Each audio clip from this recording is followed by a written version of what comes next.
We're going to go over another way to set up an arm trap from the guard and strike while being the person on the bottom position. This arm trap here, I can set up any way that I would set up a triangle choke. So if I want to open the arms up here and set my triangle up here, or if I want to stuff an arm for a triangle, any of those techniques that you would get a triangle with, you can use to set up this arm trap and effectively strike from the bottom position. So the advantage to this over a triangle is when I stuff an arm and I go all the way up here for a triangle, a lot of times the guy can rip that leg off and pass the guard. Okay. That's one of the concerns with going for the triangle rather than stuffing this arm and trapping here.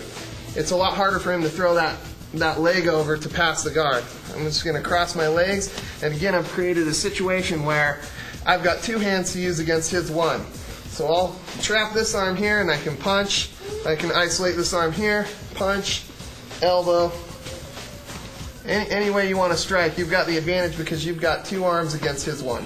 And the other advantage is while I've got this trapped, if you like the triangle, I can strike a few times, maybe ride out a couple minutes in the round, and towards the end of the round when I've softened him up a little bit, then I can go for the triangle.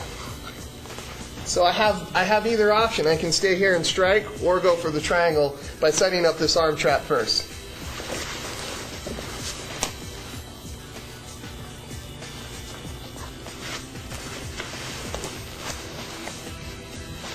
And that's your triangle arm trap from the guard. Here at Mushin we call that arm trap number 10. When using the guard in an MMA situation, my opponent's not going to have a gi, and I have to worry about striking. So it's crucial that I get an overhook or some way of breaking his posture and keeping his posture down. If my opponent's able to get his posture up, the strikes that he's going to use on me are going to have a lot more damage from that position. So I'm going to first get an overhook and break my opponent's posture, and then create another situation where I've got his arms trapped and I've got a free hand to strike with. I'm going to bring my opponent in by pulling my legs towards me, and at the same time trying to fight for this overhook here. Get my hips out to the side and keep his posture down. From here he can't punch me with his right arm, so I know the only real tool he has is to try and hit with his left arm here. When he draws back for that hit, I'm going to create a block between my knee and my elbow. That's blocking this whole line here against that punch. And immediately I lock onto the tricep. From here he's going to try and pull his arm back for another punch, and I'm just going to let that slide right down to the wrist. So from the tricep, he pulls back and I slide right down to the wrist and easily lock onto an MMA glove. From that position, I'm going to stuff this hand underneath and pass it off to my other hand.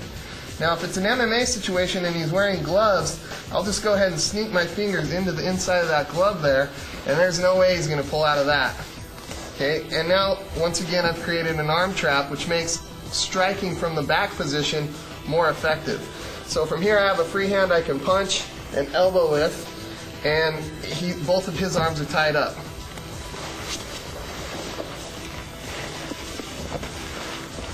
Get my hips out to the side. I know what he's coming with because I've isolated this arm, so he's going to have to hit me with this one. Block, hit the tricep. He pulls out, hit the wrist. Tuck that underneath and pass it off to your other hand. You can either pass off the wrist or the inside of the glove you can cuff. So I'm either passing it off this way and locking onto the glove, or actually coming inside here that way. And here I pinch my knees towards each other to tighten everything up, and then I've got a free hand to strike with. And that's your arm trap from an overhook in the guard position, or at Mushin Self Defense we call that arm trap number 11.